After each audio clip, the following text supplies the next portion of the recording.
Hi, this is John with The Evolving World. Today I'm doing a video on painting the calipers on a Chevy Bolt.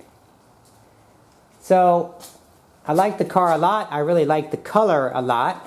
But one thing that I think would look kind of cool aesthetically, just as kind of a little change here, is to paint the calipers. Now, as you notice, there's a lot of silver going on here. We have silver wheels, we have silver metal rotors, and we have virtually the same color rotors. And so I think it would look kind of cool to add a little bit of color down there instead. Now, I know a lot of people would do red or something like that, and that's pretty much the default preferred choice when it comes to painting calipers. I mean, you know, some people do yellow, some people do bright blue.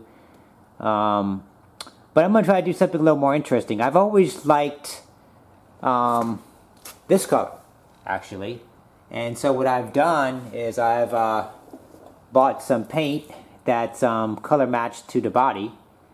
And so what we're going to go ahead and do, I think it's going to look kind of interesting, is we're going to go ahead and paint the calipers to match the body of the car. I think that would look kind of cool. So without further ado, let's get started. First thing you're going to want to do is when the car is on the ground, you're going to want to loosen up the lug nuts. You need a 19mm socket, and then preferably some sort of breaker bar like this. It's going to work really nicely. So just loosen them up, take them off in a star pattern, just as you would be tightening them. Star pattern meaning starting like here, then going here, then here, then here, then here. And here's what it looks like when it's jacked up off the ground. That's about where the jacks are located. And they're all resting on the frame here. So we used a little bit of wood blocking, such as so. And that's how we have it rested. So that's our jacking point back here, and then this is where it's resting on the frame right here. Same thing on this side. This is how we have it resting on the frame here. And a block of wood, and then the jacking location was back right in that area. Next step is to go ahead and clean the calipers. So what you want to do is you want to take your stainless steel wire brush here, and then just use that to get into the nooks and crannies, to get into the brake dust or any kind of hardened material that's on here. Get that off, any kind of rust or anything. Now obviously this car is relatively clean. It's one of the advantages of this one is so in this particular case we really don't need this a whole lot, but if your car is an older car, or if it just has more brake dust and more debris on it, you definitely want to hit it with the brush first. Get any of the big chunks off. And then the next thing you want to do is you want to use your caliper cleaner. Once again, this is more of a grease solvent kind of thing, a grease remover. So it's more for like if you have a lot of brake dust on it again, and any kind of oil. Now once again, this particular car doesn't have that, so probably don't really need to do that. We could probably skip this step on this car. Next step is to hit it with I got some 220 grit sandpaper here. Just basically just to mar up the finish here, and just make it a little bit easier for that paint to stick. Because there is some sort of finish on here. It appears to be some sort of like galvanized finish or something. Some sort of, it's a little chromy in some spots here. I think it's a galvanized finish. But yeah, you just want to mar that up a little bit. You know, just kind of get that roughened up a bit more. Obviously you want to do the whole thing. But don't do the areas, I mean, don't waste a lot of time on the areas that you don't see. Because we're not even going to paint the areas you don't see. Because why bother? It's like, you know, why waste the time? We're only going to focus on the areas that we actually see here out front. So that's what we're going to do. And then after that, you pretty much could just hit it with some water. Spray it, or just put some on a towel and just, you know, wipe it down again. Now that our calipers are nice and clean and ready for paint, we're going to start to do that next. And so what I'm going to be doing is I'm going to be using these type of brushes, these disposable brushes. You can buy these at Harbor Freight for like a couple bucks for a whole pack. And what I usually do is I modify it and just kind of get more of a point on it, as you can see. Just make it a little bit pointier of a tip. It works better for getting into some of these tighter places, because there's going to be a few spots that's going to be a little bit on the tighter side, so we want to be able to get in there and be able to get to those tighter spots. And so that's basically all we're going to be using, just a disposable brush. Probably use a couple of them, probably one for the first coat and one for the second coat. And this is what we're using for the paint. This is automotive touch-up, stuff you get online. And this particular color is that for this car. It's pretty expensive paint. It's supposed to be color matched to our body, so we'll find out soon enough if it is. There's a base coat. They recommend a primer. They also recommend a clear coat, but I think in this particular case, because of the position of where they're located, I don't think a clear coat's going to be necessary. I don't think much of a primer is going to be necessary because we've already got some sort of finish on it already, so I think it's already somewhat primed. Here's how it's looking so far. Yeah, this stuff is very, very thin, so you don't have to worry about brush strokes or anything. You can just dab it on there real quick.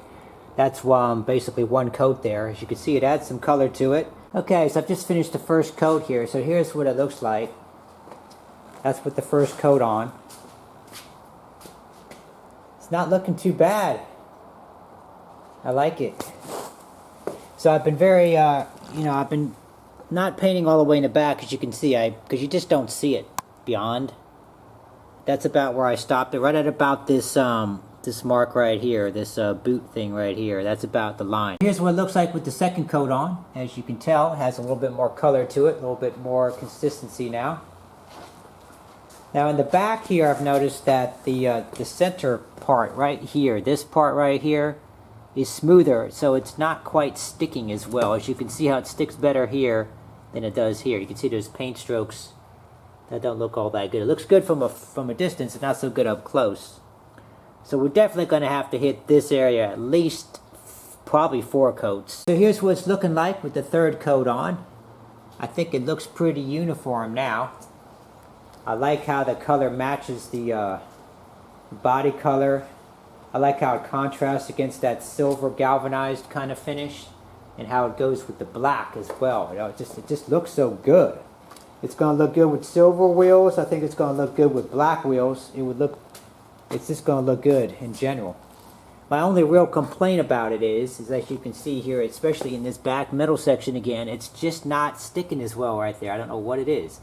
This paint is a little bit, it's definitely on the thin side, designed to be sprayed, so it's a little bit on the thin translucent side. I mean, this is 3 coats and it still probably could use a 4th probably. It's just on that back middle part there. Okay, here it is. The wheels are back installed, tightened down to 100 foot-pounds of torque per lug nut. So we are done. What do you think about that? I think it's looking pretty good. I like how it matches our body work, the color. I like how it's subtle. It's not too crazy. It matches. Everything's kind of coordinated. It's not red. If it was red, it would have looked hideous. But with this color, I think it really ties in nicely. And I'm also planning on doing some gunmetal, some lighter weight rims. I'm going to be putting those on in a future episode. And I think that's going to look even more strikingly interesting. But I do like how this looks, though. This came out really nicely. I think it'd be really interesting to see what it would look like with the wheels spinning. Because when they're spinning, you know, that caliper is going to appear to be just right there. It's going to be like you're going to see it in its entirety. I think it would look kind of interesting, especially cruising down the freeway. It's going to look pretty sweet. I've seen some of the cars with calipers of this color, and they look nice. They look really nice. A lot of times it doesn't match this at all. It's actually a gray car, but it has the same color caliper, and it looks really, really cool. I think the Polestar 2 is a good example of one of those cars. Some of the old Affinity coupes I know had the 370Z also had that color brake caliper as well, something similar to it. So anyway, I think that's going to do it for this video. I hope you guys enjoyed it. Please like and subscribe if you did. Many more videos to come.